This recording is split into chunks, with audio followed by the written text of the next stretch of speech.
Assalamualaikum warahmatullahi taala wabarakatuh. Innal hamdalillah wa nahmaduhu wa nasta'inuhu wa nastaghfiruh wa na'udzu billahi min shururi anfusina wa sayyiati a'malina.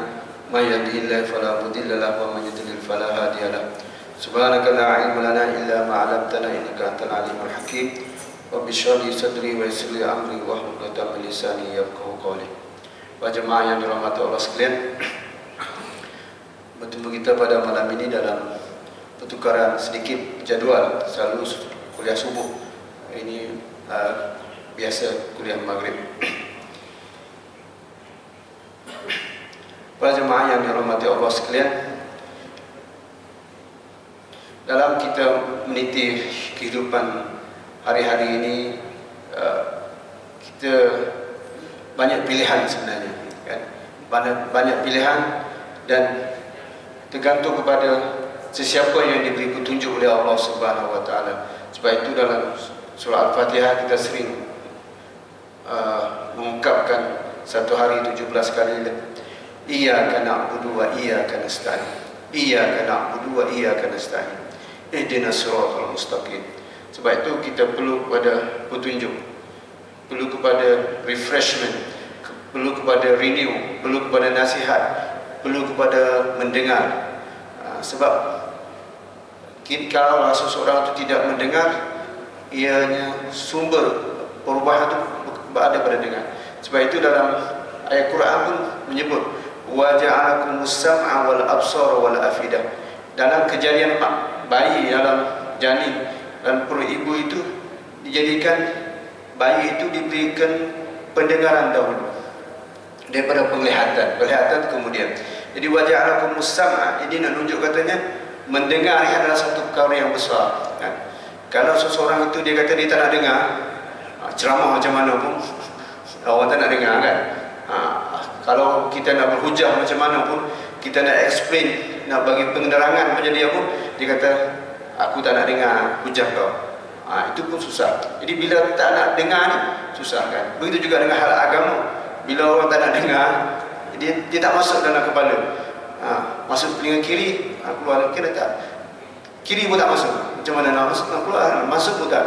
Jadi dalam mendengar kuliah ini adalah salah satu daripada sumber dari hadis yang mengatakan keampunan yang sangat besar. Qumu maghfurun lakum. Keluarlah kamu daripada majlis ini dalam keadaan kamu diampunkan dosa. Itu satu title yang besar yang diberi oleh Allah Subhanahu wa taala sebagai rahmat Allah. Di antara kerahmatan Allah Subhanahu wa taala, sesuatu itu dilakukan dengan sedikit tapi ganjaran yang besar. Contohnya orang kata astaghfirullahalazim, astaghfirullahalazim, astaghfirullahalazim 3 kali selepas solat, maka diampunkan dosanya. Itu kebesaran. Tapi perkara ini illa man rahimah rabb, mereka sesiapa yang diberi kerahmatan oleh Allah Subhanahu wa taala. Kelebihan banyak mana pun kalau dia tak sebut tak dapat juga, kan? Walaupun benda tu sedikit saja, la ilaha illallah pun, tapi kalau tak sebut tidak ada faedahnya. Para jemaah yang dirahmati Allah sekalian, saya dalam sirah Nabawiyah ini, kalau di penghujung-penghujung akhir dalam kisah Nabi Muhammad SAW yang dalam keadaan yang penghujung tahun yang ke-10, 11. Okay, seperti mana kita tahu bahawa Nabi Muhammad berada di Mekah 13 tahun, di Madinah 10 tahun, 23 tahun. Jadi dalam ayat Quran dalam surah Al-Ahzab kita dengar sedikit mukaddimah. A'udzubillahi minasyaitonirrajim. Laqad kana lakum fi Rasulillahi uswatun hasanah liman kana yarjullaha wal yawmal akhir wa dzakarallaha katsiran. Sesungguhnya pada diri Rasulullah itu satu contoh teladan yang baik bagi mereka yang inginkan bertemu dengan Allah dan beriman dengan hari akhirat, dan dia berzikir kepada Allah dengan banyaknya. Dekat sini dalam ayat Quran ini dia bagi perkataan uswah. uswah ni sama dengan qudwah. Uswah, qudwah, mana kepimpinan. Qudwah ni contoh yang baik.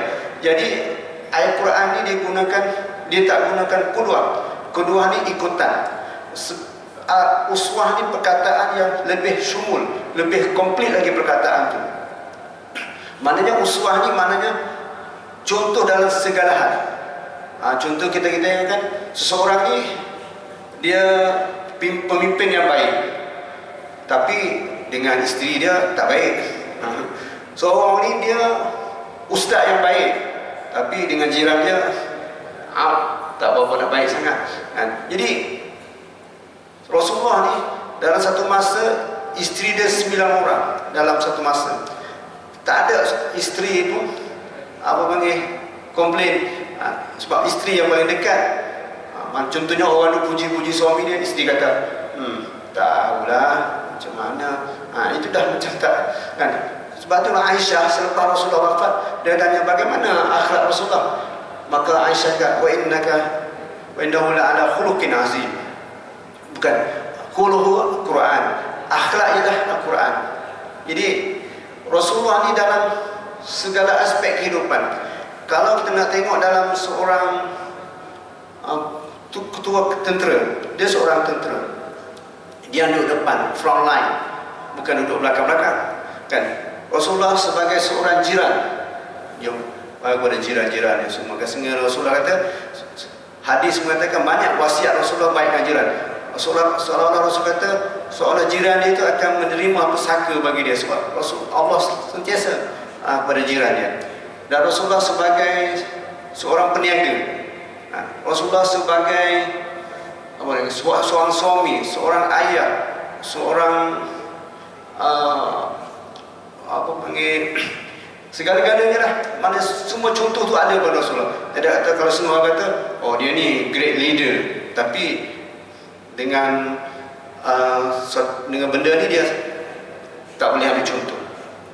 Maka bacanya akhlak Rasulullah ni contoh yang baik. Sebab itu ayat Quran kata uswatun hasanah. Sebab itu Rasulullah ni datang dalam keadaan maksum. Maksum ni maknanya tidak ada melakukan sembarang kesalahan.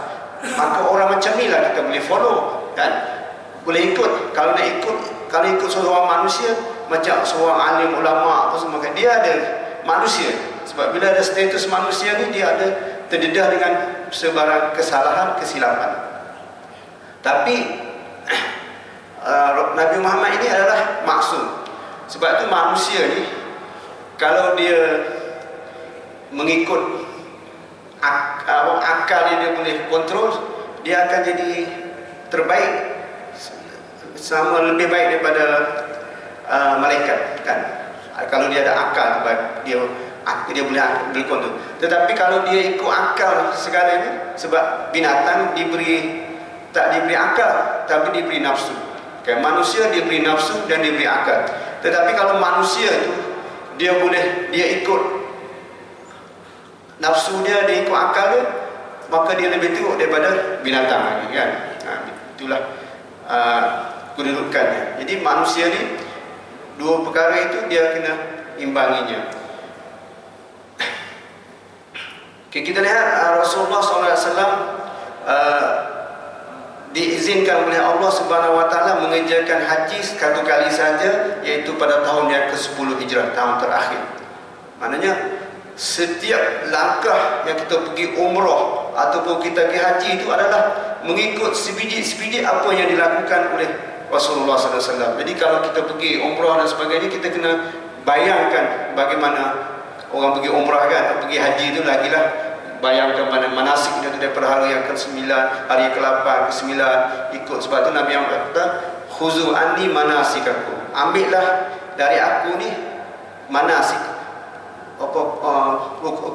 pekerjaan haji ni semua ikut pada Rasulullah. Sehingga kita nak lontar batu 7 biji pun ikut Rasulullah kan. Apatah lagi bermalam di Arafah, di Mina, jalan semua daripada dekat tu, semua tu mengikut Rasulullah sallallahu alaihi wasallam exactly. Tak boleh nak tambah ke, nak boleh kurang ke, tak boleh. Semua ikut Rasulullah SAW. Jadi pada tahun yang ke-10 ini Rasulullah pergi mengerjakan haji. Jadi saya hari sekarang ni sampai kepada tajuk khutbah al-wada', khutbah yang terakhir, yang ada antara dua khutbah, ucapan-ucapan terakhir tahun ke-10. Jadi tahun ke-10 ni bulan Zulhijjah. Jadi Rasulullah wafat bulan Rabiul Awal, Zulhijjah, Muharram, Safar. Tak banyak hari dah, 90 hari macam tu. Selepas Rasulullah mengerjakan haji, Rasulullah dipanggil oleh Allah Subhanahu Wa Taala. Jadi kita lihat bagaimana Rasulullah di hari-hari akhir.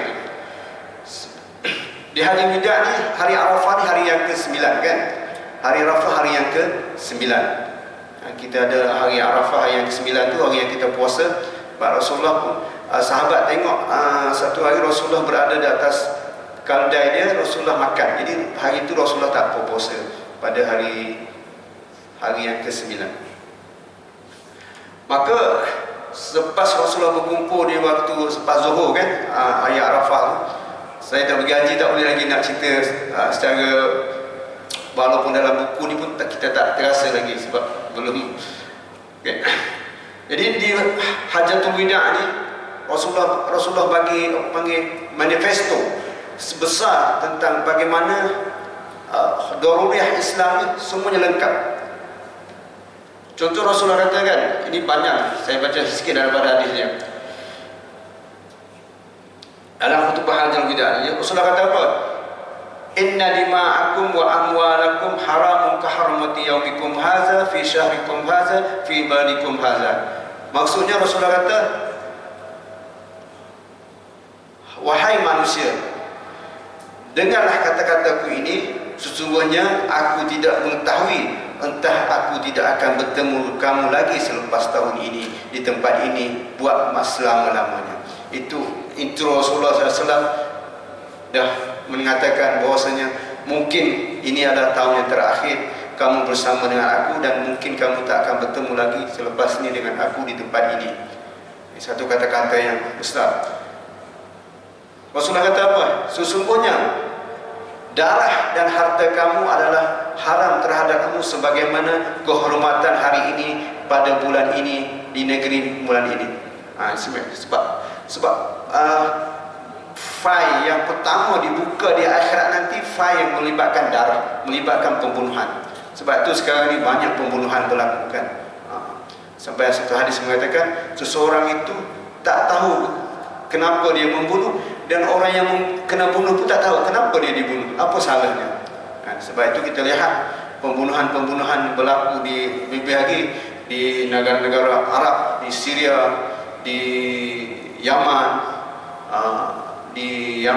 di Iraq. Itu satu hari kadang-kadang sampai 500 orang satu hari akan di Iraq, itu pakai chemical dan sebagainya. Pembunuhan-pembunuhan yang berlaku. Maknanya pertama sekali Rasulullah memberitahu kepada pasal di Hajatul Wida' ni semua ada 140,000 orang. Okay. Saya terfikir tengok bagaimana 140,000 orang tu, orang semua tu boleh dengar. Ini satu mukjizat Rasulullah juga. Seorang tu berkata, sahabat seolah-olah kalau dia duduk di rumah pun boleh dengar. Maknanya di situ ada tabligh, membalik itu yang menyampaikan itu daripada Ali dan Rabi'ah, yang menyampaikan setiap perkataan itu dihampaikan. Kalau kita bayangkan sekarang tak apalah, ada pembesar suara, ada sebagai dulu mana ada. Rasulullah bercakap di atas kaldai dia, dan ditambah-tambahkan lagi oleh Sayyidina Ali dan Rabi'ah, boleh dengar. Tapi itu pun 100 bukan 100 orang. Kalau kita nak dengar 1 orang, tapi itu salah satu daripada mukjizat Rasulullah SAW, boleh didengarkan orang yang sebanyak itu. Okay. Pertama, Rasulullah wasiat dengan darah. Wa amwalakum, dan harta kamu. Maknanya sesungguhnya darah dan harta kamu adalah haram terhadap kamu sebagaimana kehormatan pada hari ini. Pada hari ini adalah hormat bulan haram, di 10 hari Yaumul Haram kan, di 10 sampai 10 Zulhijjah, dan 10, 11, 12, 13 itu hari-hari yang tasyrik sebagainya. Ingatlah, semua perkara yang berhubung dengan kelakuan jahiliah telah terhapus di bawah telapak kakiku ini. Dan mana di zaman jahiliah itu ada satu pembunuhan, maka diputuskan hari itu tak ada lagi dah balas dendam selepas itu. Dan begitu juga dengan riba. Riba ni di zaman jahiliah tu ada riba, pun dihapuskan juga. Maknanya mengambil harta orang, punca yang berlaku sekarang ni, pembunuhan tu, dia bunuh kerana harta sebenarnya kebanyakan ekonomi kan dia serang menyerang negara-negara ni adalah disebabkan ekonomi, nak amwal, nak harta tu. Bila nak harta, dimak bunuh kan. Setengah orang bunuh, setengah tempat harganya murah saja, bagi RM1,000 kan, tembak mati nyawa kan. Masya Allah. Sebab itu kadang-kadang di akhirat itu Allah akan meminta kepada orang itu kenapa dibunuhkan, sebagai waktu kisos di akhirat nanti kan. Sebagaimana waktu penghisapan itu, sehingga kan 2 ekor lembu yang kambing dan sebagainya, dia berlaga, bertanduk, satu lagi patah tanduk dan satu lagi ditanduk balik semula di akhirat nanti. Dan sebab itu binatang itu yakunu turaba, jadi tanah. Itu maknanya kisos penghukuman yang sebenarnya. Sebab itu kalau kat dunia sekarang ni, kalau seorang tu tumbuk orang di muka, balasan dia tumbuk balik kan. Sebab itu Islam lah yang amannya. Kalau tidak, takkan aman dunia ini selagi tidak mengikut cara macam ni. Dimak mengibatkan darah. Pembunuhan berlaku senang saja, ada pembunuhan upahan dan sebagainya.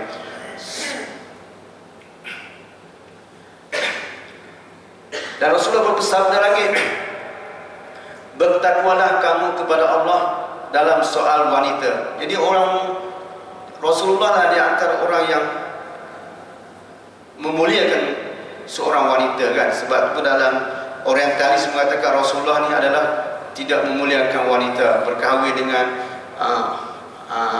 remaja bawah umur dan sebagainya kan.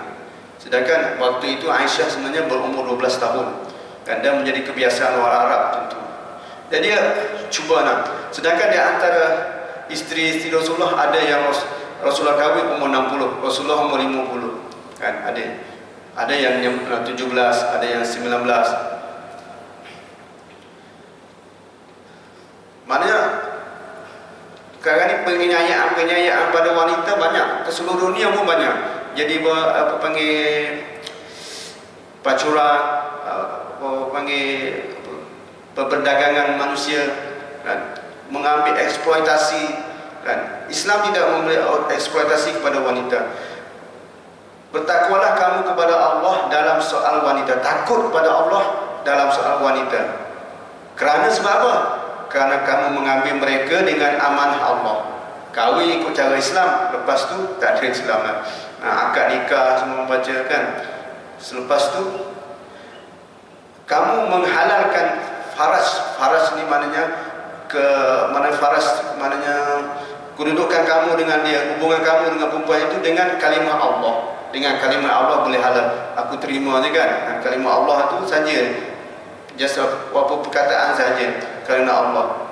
Tapi bukanlah satu kepahaman yang ringan-ringan saja. Macam akad. Jadi tidak ada rasa macam besar sangat macam akad, macam main-mainnya, macam drama pula kan. Drama tiga-tiga je, drama je kan. Macam drama saja, macam akad nikah macam drama saja. Pakai macam tidak ada satu kesungguhan dalam itu. Sebab itu dalam Islam mengatakan satu dosa yang besar, seseorang itu dia berkahwin dan dia nak talak. Satu dosa besar. Dia main-main je, sebab menghalalkan perkara itu kan. Memang dia halal, tapi dalam niatnya bukan untuk berkekalan, tidak. Mereka berkewajipan menunaikan tanggungjawab terhadap kamu, iaitu dengan tidak membenarkan seseorang pun kamu tidak suka masuk. Maknanya seseorang isteri itu dia tidak boleh membenarkan seorang itu masuk ke rumah dia tanpa izin suaminya. Masuk rumah tiba-tiba kan. Sebab itu kita nak masuk rumah orang sebagai seorang lelaki, kita pergi sampai ke rumah, ikut sunnah, kita tak boleh tengok kat pintu, kena tengok tu. Tengok kat pintu nampak, macam rumah saya tengok sampai ke dapur. Jadi kita kena pandang sebelah ni. Sebelah mana? Sebelah tingkat. Kiri dah. Jangan tengok tu belia-belia, tengok tunduk atau tengok kat bunga-bunga, tengok kat atas. Jangan direct terus. Akan nampak lah. Mungkin keluar tanda dan sebagainya. Jadi itu adab. Kita pergi rumah, kita tak boleh tengok depan pintu, kena tengok keep side sikit lah. Jangan just teropong melilau atas bawah.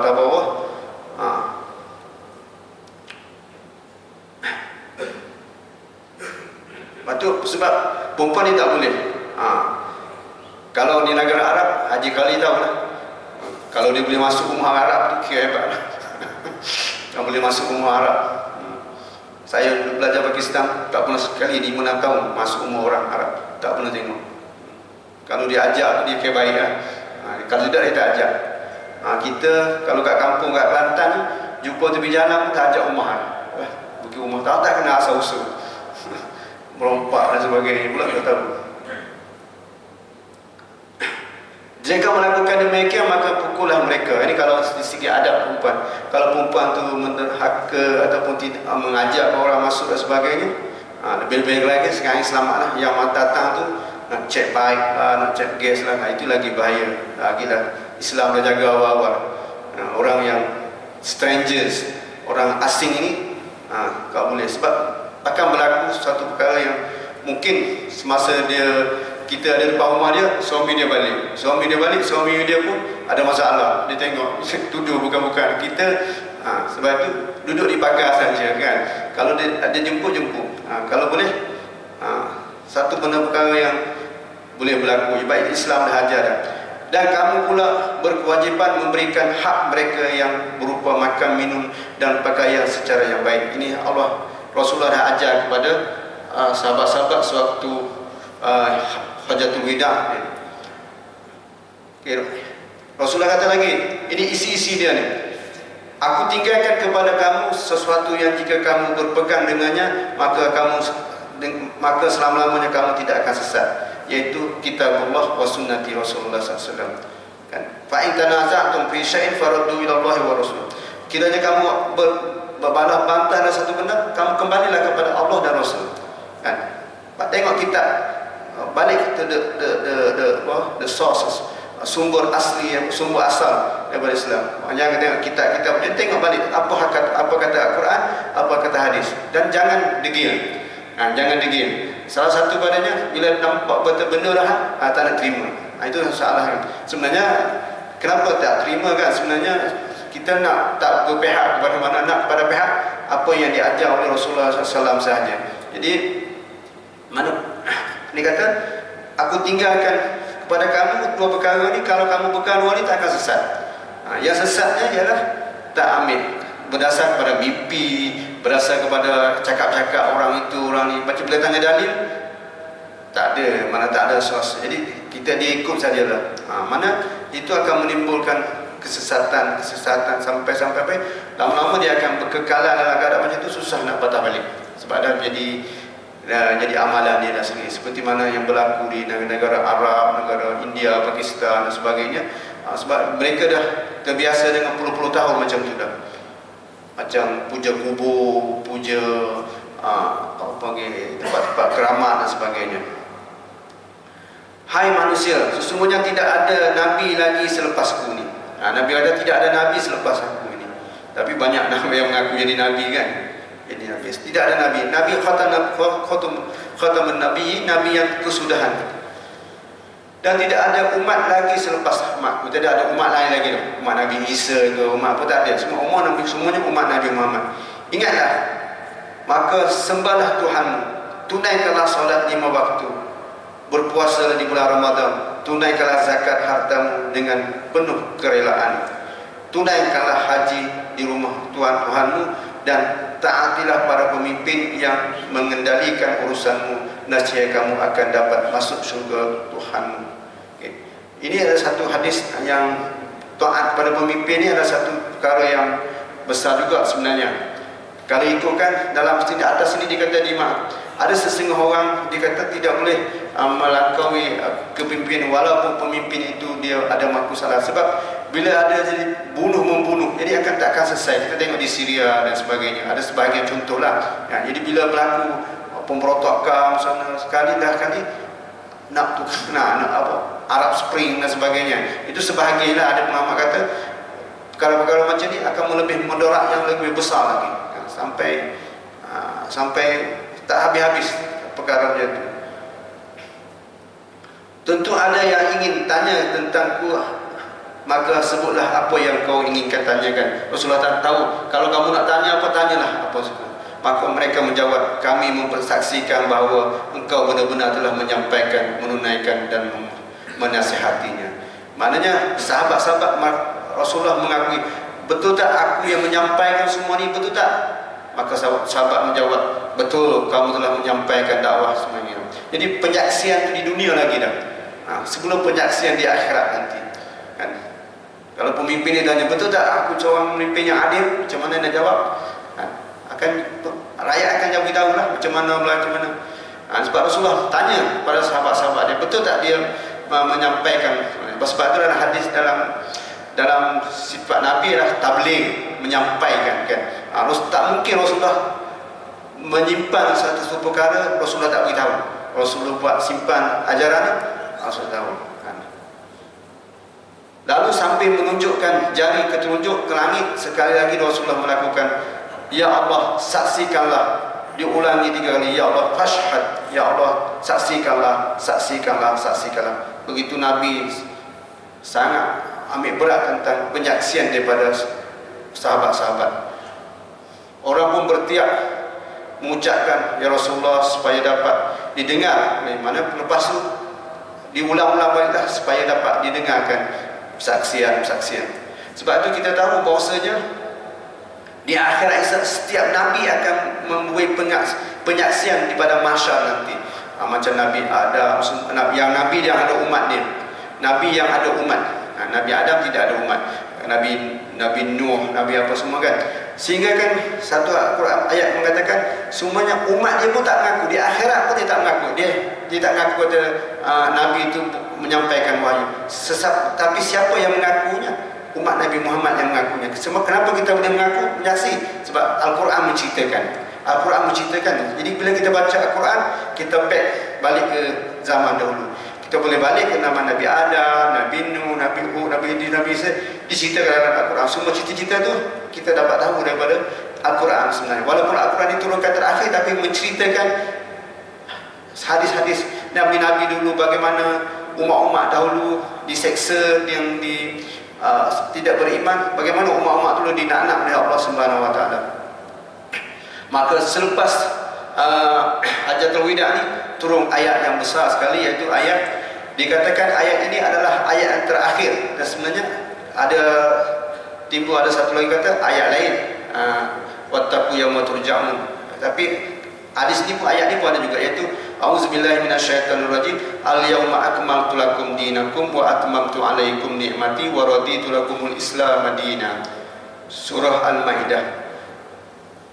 Maksud apa dia? Pada hari ini aku telah sempurnakan bagi kamu agama kamu, dan aku telah cukupkan nikmatku kepada kamu, dan aku telah redakan Islam itu menjadi agama untuk kamu. Memangnya saat turun ayat ini, Umar sangat gembira. Dia kata, alhamdulillah, apa ayat Quran ini dah, apa Al-Quran dah sempurna turun, kita agama Islam. Tetapi Abu Bakar membaca dalam spek lain, Abu Bakar menangis. Bila dengar ayat ni, Abu Bakar menangis. Umar gembira sebab ayat ni dah lengkap, tapi Abu Bakar menangis. Maka Umar kata, ya Abu Bakar, kenapa kamu menangis? Abu Bakar boleh baca lah, kan? Mengapa engkau menangis? Jawabnya, tidak ada selepas kesempurnaan melainkan akan datang kekurangan. Bila ada sempurna semua, Islam dah semua lengkap semua, pastilah Nabi akan tak ada lagi dah. Nabi akan diwafatkan. Jadi kat situ Abu Bakar dapat baca ayat ini, kefahaman ayat ini. Itulah kehebatan Abu Bakar dalam menangani macam ini. Di tak kala inilah, selepas Selepas ini khutbah di Hajjatul Wida. Selepas itu pada hari yang ke-10 pula Rasulullah sedih sikit. Raditu billahi rabba ni. Jadi kat sempurna ni kita kena ada satu doa. Kita kena baca doa ni.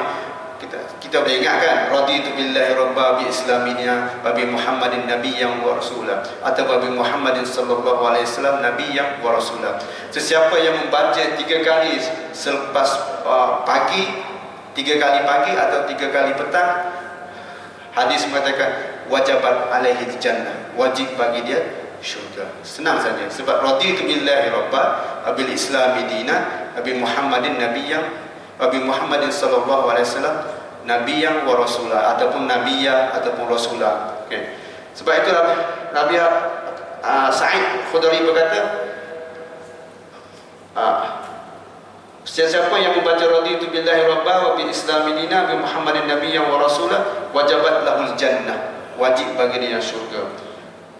Ataupun satu hadis mengatakan, Nabi Muhammad katakan, fa ana zahim, akulah sebagai ketua, la akhazna bi yadihi, dan aku akan pastikan mengambil tangannya dan aku akan bawa masuk ke dalam syurga. Sebab besar ni radi, maknanya redha dengan keputusan Allah. Kita kena redha lah. Macam kehidupan sekarang ni ada macam keredaan. Sebab 3 soalan yang akan ditanya dalam kubur nanti pun 3 soalan juga, kan? Man rabbuka, siapa Tuhan kamu? Wa ma dinuka, apa agama kamu? Wa ma huwa ar-rasulul ladzi yub'atsu fika, siapakah lelaki yang dibangkitkan kepada kamu? Nak jawab 3 soalan saja, kan? Tapi jawab di dalam kubur bawah sana, di mahkota, bukan jawab kat sini. Jawab kat sini boleh, masya-Allah. Selepas langkah-langkah dikebumikan itu, kita semua, saya semua ni akan jawab soalan ni. Dan bagaimana saya nak jawab kalau saya tidak ada amalan? Saya nak jawab dengan apa, kan? Dia orang tu, orang saya pun takkan tinggal kat situ je, kan? Dia akan balik, kan? Selepas langkah tu, malaikat akan datang tanya 3 soalan ni saja, kan? Mana bukan? Sebab itu, dan kata-kata ulama juga, dia kata sewagianya kita sedang mara anak-anak ni, orang yang duduk stage tu sampai setengah jam, jangan cepat balik. Orang nak balik, keluarga balik lah. Tapi kita kena doa as-sabat, doa menentukan. Yusabbitullahu allazina amanu bil qawli fis sama, yusabbitullahu allazina amanu bil qawli sabit.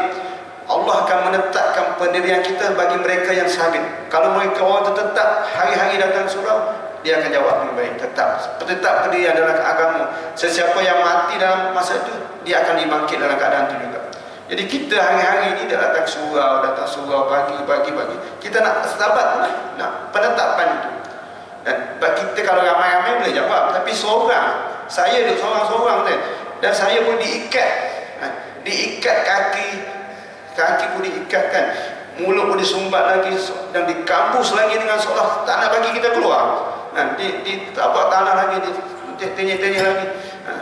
Kat situ kita dah macam, siapa kita nak minta tolong kepada siapa kita nak minta? Dia orang dah balik, kan? Orang baca doa pun dah balik. Naikkan amalan kita lah. Itu yang perkataan yang sikit-sikit macam ni, kita kena melekatkan diri. Raditu billahi rabba, ya Allah, aku redha dengan Tuhan sebagai Islam. Tuhan kamu, aku redha dengan apapun pilihan Allah yang kau beri pada aku redha. Redha di mana? Terima dengan sepenuh hatinya adalah ketentuan Allah Subhanahu wa taala. Kita kena terima ketentuan Allah Subhanahu wa taala. Yang kedua, bil Islam Madinah, kita ikut jalan Islam. Islam suruh semayang, Islam suruh jaga ni, Islam suruh jaga ni. Nabi Muhammadin nabiyyan, dan ikut apa cara Nabi buat, kan? Kita nak ikut sendiri tak boleh, ikutlah akhlak Nabi, cara Nabi buat, cara Nabi apa, ikut. Macam semayang semuanya kita ikut pada Nabi. Raditu billahi rabban, wajibat alaihi jannah. Perkara yang sedikit saja tapi kena mendalam dalam hati kita. Bila kita sebut perkataan macam tu, kita terasa berat. Macam kita nak cakap suatu benda yang besar, kan? Kita nak cakap, saya tak suka awak. Macam soalan itu besar kita cakap. Tapi bila kata raditu billahi rabban, kita mesti kena mendalam dalam hati. Sebab itu dalam hadis ni banyak, ma min abdin muslim yakuna hina yasbihu hina yamsi. Sebab zikir-zikir pagi, zikir petang ni banyak sebenarnya. Macam kalau kita yang dalam buku kat luar tu ada Al-Ma'surah. Kita kalau boleh pagi-pagi boleh, saya pun boleh, kita join sama-sama, kita baca 15 minit saja kan. Baca 5 minit cara laju.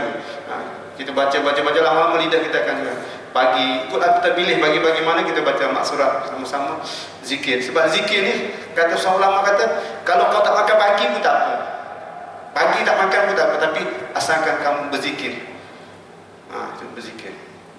Al-azkar. Jadi kalau boleh macam kita berzikir dan kita tahu makna lagi sedap lah. Lagi kita rasa macam terasa sangat. Macam kalau kita tak baca macam suatu kekurangan sangat. Macam kita tak baca doa apa satu benda kan, macam kita makan kita tak baca bismillah, kita rasa tak baca bismillah tadi, macam kenapa tak baca bismillah, takut kita. Macam baca bismillah, lepas tu baca balik.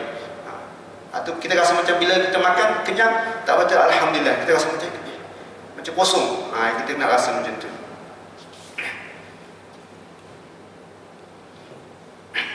Dapat 9 minit. Okay, selepas itu ada satu peristiwa lagi pula pada hari yang ke-10, Nabi Muhammad membaca satu lagi khutbah bersama dengan para sahabat. Itu satu khutbah yang besar juga yang itu yang menceritakan. Nabi Muhammad berkata, baginda bertanya, bulan apakah ini? Kalau dalam bahasa Arab banyak dia kata, ya ayuhan nas hal tadru fi ayyi syahrin antum wa fi ayyim hadza? Rasulullah tanya. Rasulullah ni seorang yang sebelum Rasulullah nak berceramah ni, Rasulullah attract attention pada penceramah dia. Kata Rasulullah tanya, kamu tahu tak hari ini hari yang keberapa? Hari ini hari apa? Di sini di mana kamu tempat? Jadi bila tanya simple soalan macam tu pun sahabat tak jawab.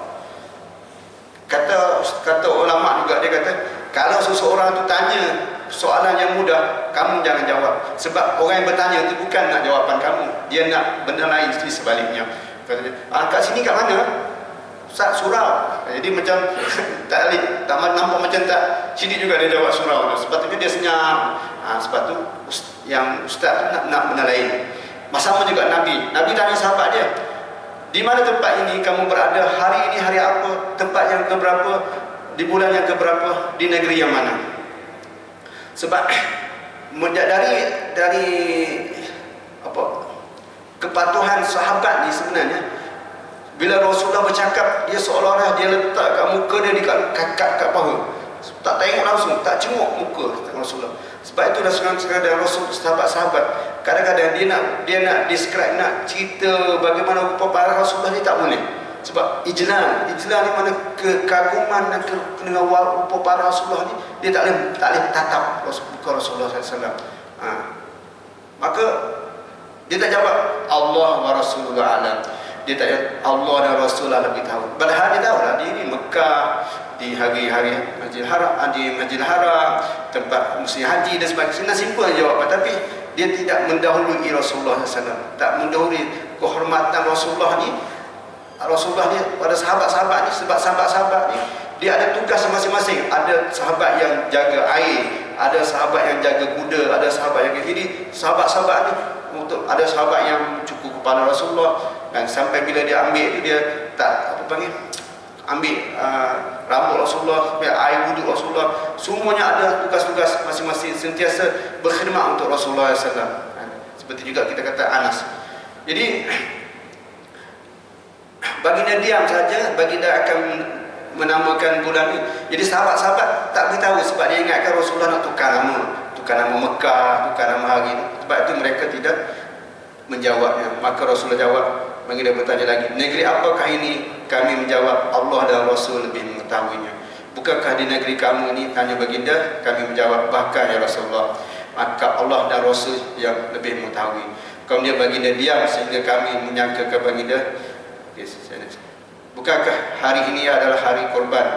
Tanya baginda. Kamu menjawab, bahkan ya Rasulullah, sesungguhnya darah, harta, benda dan kehormatan kamu adalah haram terhadap kamu, sebagaimana haram kehormatan pada hari ini.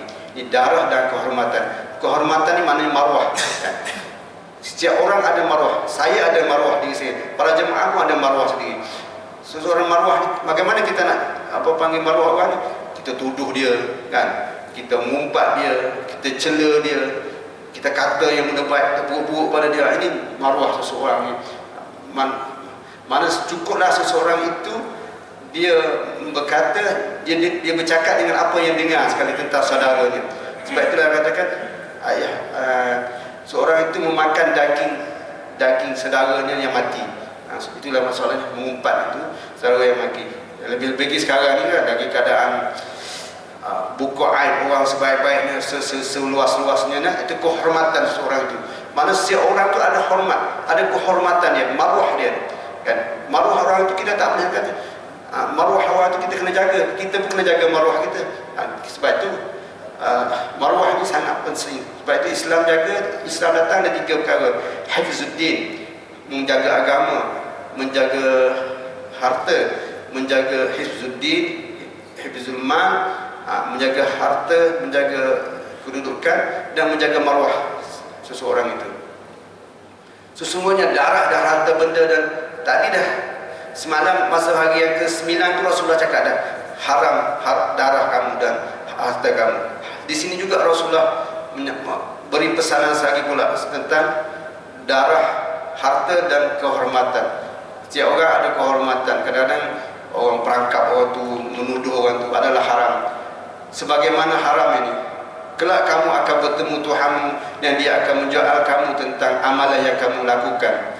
Kelak kamu akan bertemu dengan Allah Subhanahu Wa Taala dan kamu akan ditanya dengan amalan yang kamu lakukan.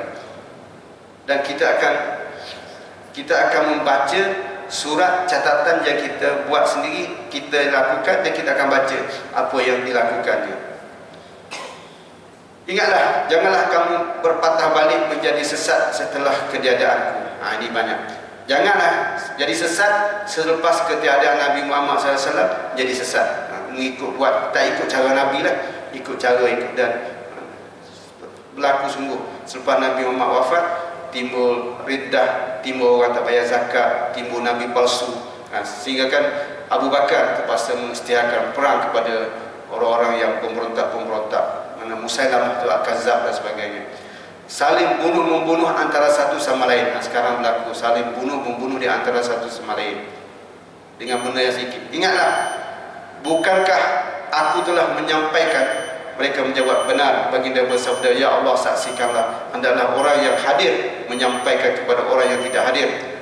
Maknanya orang yang hadir kat sini, dia akan kena sampaikan kepada orang yang hadir masa perhimpunan dengan Rasulullah tu, kena sampai kepada orang yang tak hadir kan. Macam kepada kita lah, kita sampaikan. Adakah orang yang disampaikan tu lebih, dan ada kalanya Rasulullah kata orang yang disampaikan, orang yang terima berita tu, dia lebih faham daripada apa orang yang memberinya. Maknanya dia kena faham apa yang dia buat. Kalau dia buat tak faham, dia dengar berita, dia tak faham berita, lagi sesat. Maknanya dia kena faham berita tu.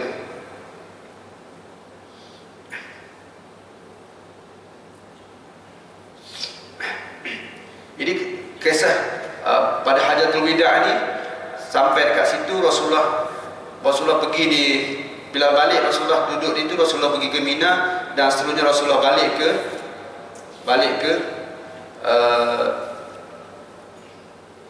Rasulullah balik ke Madinah. Bila sebab Rasulullah balik ke Madinah, Rasulullah balik sampai ke Madinah, nanti kita sambung baliklah. Rasulullah sampai di Madinah waktu itu sambil bulan Muharram, Safar sedikit saja. Maka selepas daripada awal bulan Rabiul Awal, Rasulullah mulai jatuh sakit kan. Rasulullah mulai sakit dalam 10 hari dan sebagainya. Maka Rasulullah di waktu itu Rasulullah pergi menziarahi Bukit Uhud, tempat syuhada 70 orang itu, dan Rasulullah pergi malam. Jadi kita kalau nak pergi ziarah kubur, kita pergi malam lah kan. Rasulullah pergi malam, dan setelah itu Rasulullah pergi ke kubur Baqi'. Rasulullah pergi Baqi', Rasulullah beritahu kepada dia kubur, assalamualaikum ya al-kubur, inna inkum lahikun, sesungguhnya antum musabiqun, kamu telah terdahulu dan kami pula akan menyusul di balik semua. Jadi kalau kita pergi kubur itu, kita kena ada niat macam itulah. Ya Allah, hari kubur semua kamu berada kat sini, dan insya-Allah aku pun akan menyusuli kamu kat sini jugalah nanti suatu masa nanti. Barulah kita ada rasa macam takut juga kan. Baca doa gerasa dalam hati. Dan selepas itu Rasulullah, saya ringkaslah, Rasulullah berjumpa dengan Aisyah, Rasulullah jumpa dengan apa panggil, macam waktu macam akhir-akhir Rasulullah nak wafat ni kan. Rasulullah selepas 10 hari turun ayat wattaqu yawman turja'una fihi ila Allah summa tuwaffa kullu nafsin ma kasabat. Katanya ayat ni yang terakhir turun. Rasulullah selepas itu Rasulullah menziarah ke syuhada Uhud, Baqi, dan Rasulullah di Baqi itulah, di Baqi itu Rasulullah kata, sesungguhnya aku rindu kepada satu orang yang beriman tetapi tidak bersama dengan aku di sini, tapi aku sangat rindu kepada mereka. Maka sahabat bertanya, adakah kami yang sahabat kamu rindu? Rasulullah kata, tidak, kamu adalah sahabat-sahabat aku, tetapi aku yang merindu sangatnya orang yang datang selepas aku tapi mereka tidak mengingat aku tapi mereka beriman dengan aku. Maka insyaAllah kitalah yang sangat sama. Maka semua Rasulullah kata, sesungguhnya kehidupan ini tempat kamu bukanlah kamu di dunia ini, kehidupan kamu di dunia ini, kita di dunia ini bukanlah tempatnya.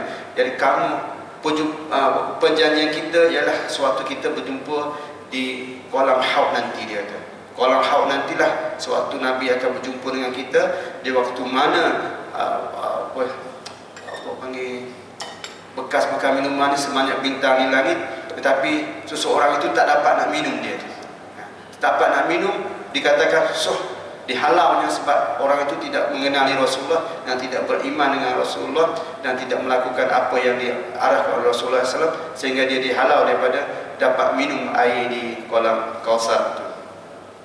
Akhirnya selepas daripada itu, saya ringkas, selepas daripada itu Rasulullah balik.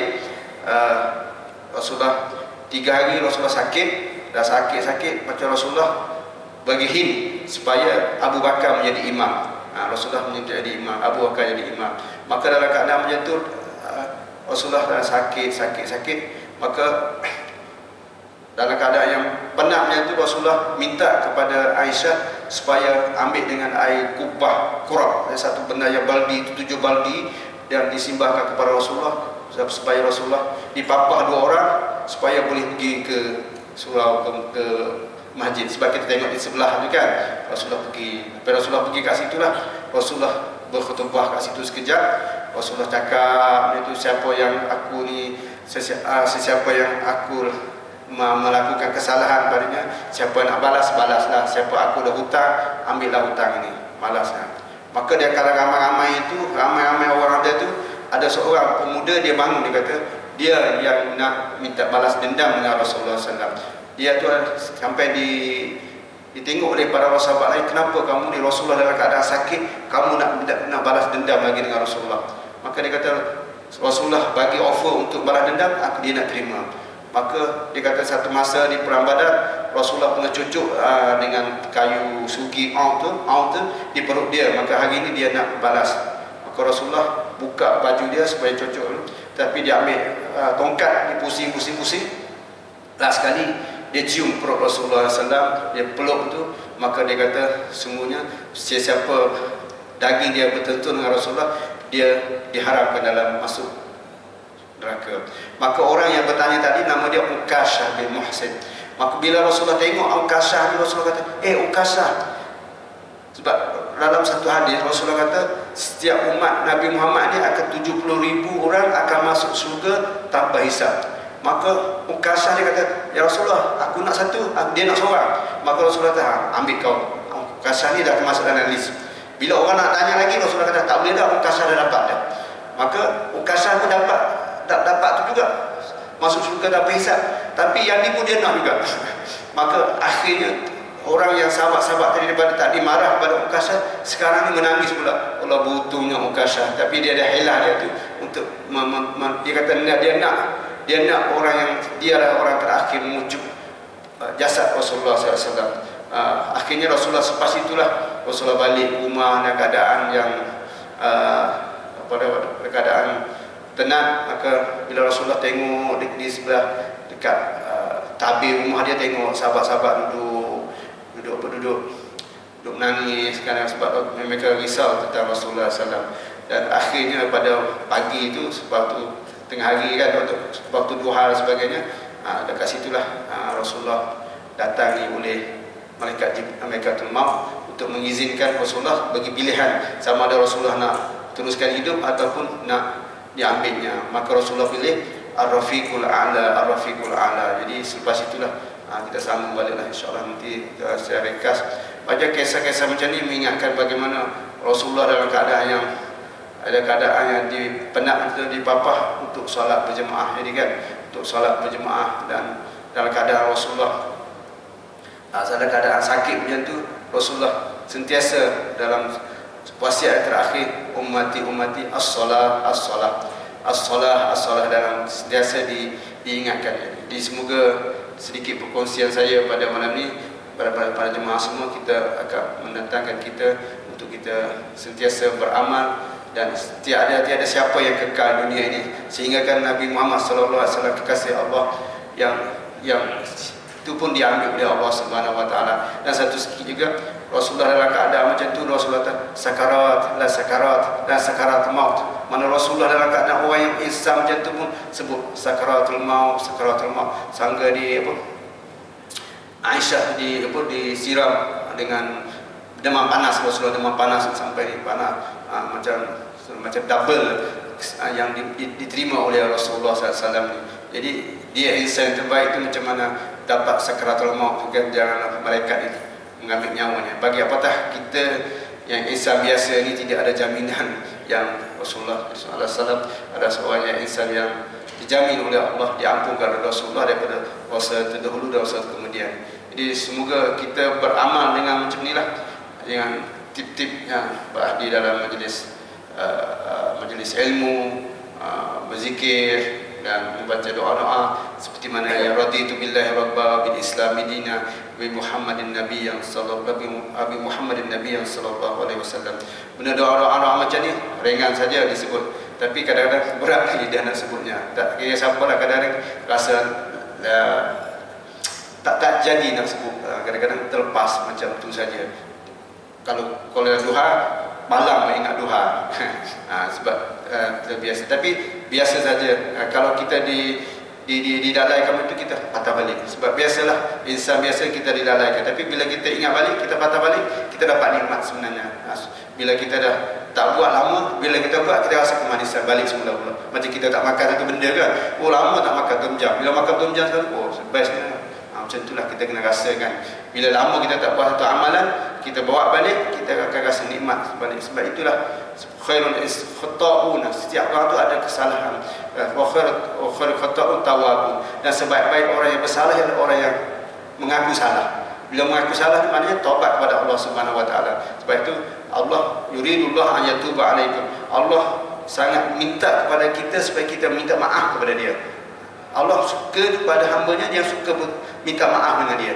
Jadi bila buat salah, Allah suka menunggu istighfar daripada hamba-hambanya. Jadi kita semoga kita dapat rahmat Allah Subhanahu Wa Taala. Maaf sikit sebenarnya ada salah silap segala ini, sebab sirah ni ada luas sebenarnya. Sirah ni luas. Sirah ni kita nak mendatangkan kecintaan kita kepada Nabi Muhammad SAW, dan apa yang diceritakan oleh Rasulullah ini adalah satu syariat yang besar. Dan selepas daripada kematian Rasulullah, wafat Rasulullah, selama Rasulullah hidup 63 tahun, selepas itu Rasulullah diambil oleh Allah Subhanahu Wa Taala, maka syariatnya tetap ada. Jadi Al-Quran ada, mukjizat Rasulullah yang ada kat kita sekarang ni, Al-Quran yang kita baca. Bila kita baca Al-Quran, kita ingat Rasulullah, sebab Al-Quran ini diturun kepada Rasulullah, kan? Al-Quran diturun kepada Rasulullah SAW. Satu kisah, satu lagi, seorang sahabat tu dia satu hari Rasulullah berdatang dengan dia, Ubay bin Ka'ab, saya ingat. Rasulullah datang ke dia, ya Ubay, Allah meminta kepada aku supaya aku membaca Al-Quran kepada kamu. Maka Ubay kata, Allah sebut nama aku, Allah sebut nama Ubay. Ya Allah, dia menangis dengan sebab macam itulah Allah, arahan Allah supaya Rasulullah baca surah At-Tin kepada Ubay. Itulah sampai bagaimana perasaan sahabat itu. Jadi kita pula boleh baca Quran sama juga. Jadi kita boleh baca 30 juzuk dalam Quran, dalam handphone pun ada. Cuma kita nak minta petunjuk oleh Allah supaya kita ada kemahuan saja. Benda tu dah ada. Benda tu dah ada. Surah pun dekat. nak mari je. Mari je. Surah pun dekat. Al-Quran pun nak baca saja. Istighfar pun ada. Nak istighfar saja. Nak membasahi lidah tu. Itu yang sebab kita nak petunjuk daripada situ lah. Supaya kita ringankan. Macam kita kata kedai dekat tapi nak pergi tu je. Macam tu. Makanan dah ada tapi nak makan tu je tak Ustaz. Nak makan tu je malas. Benda tu dah ada, air dah ada tapi nak minum tu je. Jadi bagaimana nak mula itu adalah memerlukan petunjuk daripada Allah Subhanahu Wa Taala. Sebab itu kita petunjuk itu kita minta kepada Allah. Ihdinas siratal mustaqim. Ya Allah tunjukkanlah jalan yang lurus. Jalan itu jalan Islam lah. Jalan amal ibadat, jalan solat dan sebagainya. Kita minta rasa ya Allah. Sebab Allahumma inni ala zikrika wa syukrika. Sebab tu doa tu kita kena minta. Kita minta Allah supaya bantu kita. Kalau Allah tak bantu kita, kita susah nak buat. Kita lebih datang macam ni pun adalah bantuan Allah. Atas rasa macam nak datang, tapi Allah gerakkan kita datang. Aku luka oleh hazard, astaghfirullahaladzim. A'udzubillahi minasyaitonir rajim. Bismillahirrahmanirrahim. Alhamdulillahirabbil alamin wassalatu wassalamu ala sayyidina Muhammad wa ala alihi washabihi ajma'in. Allahumma anfa'na bima 'allamtana wa 'allimna ma yanfa'una bima razaqtana. Allahumma zidna ya Allah. Berikanlah manfaat kepada agama kami, apa yang kami dengar dan apa yang kami pelajari pada malam ini, ya Allah. Ya Muhawwilul Ahwal, Ya Muhawwilul Ahwal, ya Tuhan yang membalak-balikkan hati kami. Sabit qulubana, tetapkanlah hati kami, ya Allah, dalam din sampai kami terhembuskan nafas yang terakhir. Birahmatika ya Arhamar Rahimin. Allahumma ighfir lana ya Allah, birahmatika ya Arhamar Rahimin. Alhamdulillahirabbil alamin. Qaballahu.